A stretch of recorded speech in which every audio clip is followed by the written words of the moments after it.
ایک دوسرے کو عزت دو، برداشت کرو۔ میرے نبی نے فرمایا بہترین مسلمان وہ ہے جو بیوی سے اچھا سلوک کرتا ہو، اور بیوی سے فرمایا میری شریعت میں سجدہ ہوتا تو بیوی سے کہتا خامند کو سجدہ کر۔ بہترین صدقہ اولاد کی تربیت ہے۔ پورا گھر میرے نبی نے نقشہ، ہر ایک کی قیمت بتائی۔ ماں تیرے قدموں تلے جنت، کا کاش میری ماں زندہ ہوتی، تم دیکھتے میں کیا کرتا، میں عشاء کی نماز کے مصلی پر ہوتا، میں سورۃ فاتحہ پڑھ رہا ہوتا، ادھر سے آواز آتی میری ماں کی محمد، تو میں نماز توڑ کے کہتا لبیک اماں جان۔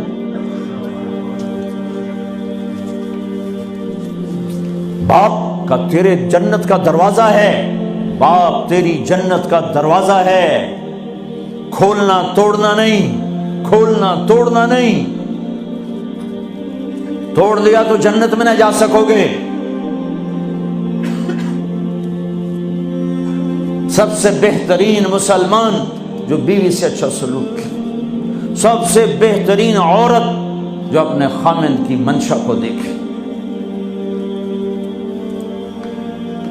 پھر آپ نے ایک عجب بات فرمائی جو معاشرے میں بہت بوجھ بنتا ہے جس کا، ہاں بھائی تمہیں ایسا صدقہ بتاؤں جس سے بڑھ کے کوئی صدقہ نہیں، تمہیں ایسا صدقہ بتاؤں جس سے بڑھ کے کوئی صدقہ نہیں۔ انہوں نے کہا جی کیا؟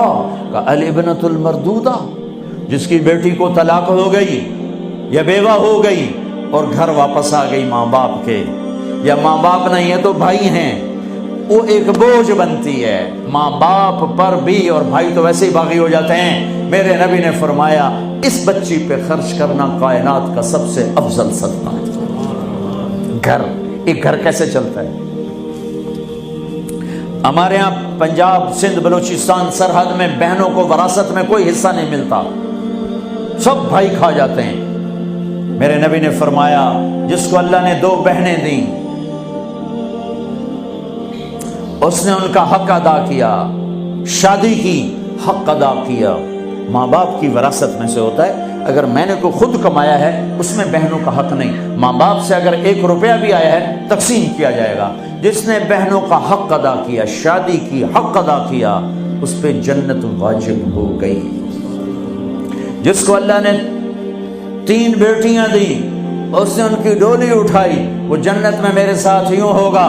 ایک بولے اگر 2 ہوں، کہ جس نے 2 بیٹیوں کی شادی کی وہ بھی ایسے ہوگا۔ اللہ بھلا کرے۔ ایک صحابی کا کہ جس کی 1 ہو، کہ جس کی 1 ہے، اگر اس نے اس کو عزت سے رخصت کیا تو وہ بھی میرے ساتھ ایسے ہی ہوگا۔ پھر کئی بچیوں کو طلاق پڑی ہے کہ اس کو بیٹا نہیں ہوتا۔ یہاں آنے سے پہلے کا واقعہ، پنڈی سے بچی رو رو برا حال اس کا، میں تو فون سنتا ہی نہیں ہوں ایسے کہ میرا تو کلیجہ پھٹ گیا ہے۔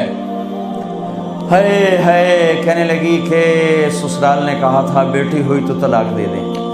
میں نے کہا اس میں میرا کیا قصور ہے، اور بیٹی ہی ہوئی اور مجھے طلاق پڑ گئی، اور میں گھر آ گئی 22 سال کی عمر میں۔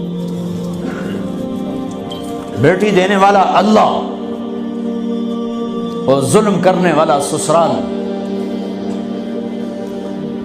میرے نبی کو اللہ نے بیٹے دے کے اٹھا لیے، قاسم اٹھا لیے، عبداللہ اٹھا لیے، ابراہیم اٹھا لیے، 4 بیٹیاں دی، 3 زندگی میں اٹھا لی، زینب، ام کلثوم، رقیہ، تینوں آنکھوں کے سامنے چلی گئیں۔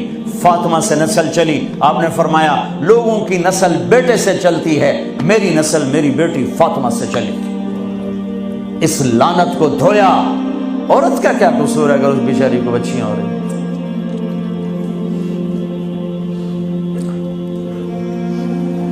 جس نے اپنی بہنوں کو حق ادا کیا، جس نے بیٹیوں کو ڈولے میں بٹھایا، ان کا حق ادا کیا، کہ جنت میں یوں ہو جائے گا۔